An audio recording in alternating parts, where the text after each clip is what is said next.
মতলব উত্তরে মেঘনা সংসদ গোল্ড কাপ ফুটবল টুর্নামেন্টের উদ্বোধন।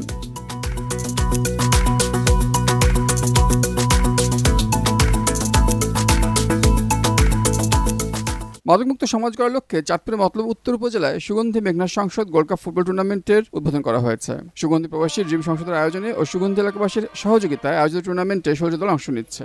শুক্রবার উপজেলার শরীফুল্লাহ উচ্চ বিদ্যালয়ের খেলার মাঠে প্রধান অতিথি হিসেবে টুর্নামেন্ট উদ্বোধন করেন মতলব উত্তর থানার অফিসার ইনচার্জ মোহাম্মদ আলমগীর হোসেন। এতে সভাপতিত্ব করেন শরীফুল্লাহ হাই স্কুল অ্যান্ড কলেজের অধ্যক্ষ মোহাম্মদ শরীফুল্লাহ। বিশেষ অতিথি ছিলেন মোহনপুর ইউনিয়ন পরিষদের 6 নং ওয়ার্ডের ইউপি সদস্য মোহাম্মদ আলমগীর হোসেন কবিরাজ, মতলব উত্তর উপজেলা ক্রীড়া সংস্থার সহসভাপতি মোহাম্মদ কামরুজ্জামান কামাল, অর্থ সম্পাদক মোহাম্মদ কামাল হোসেন খান, মোহনপুর ইউনিয়ন যুবলীগ নেতা আমির হোসেন কালু প্রমুখ।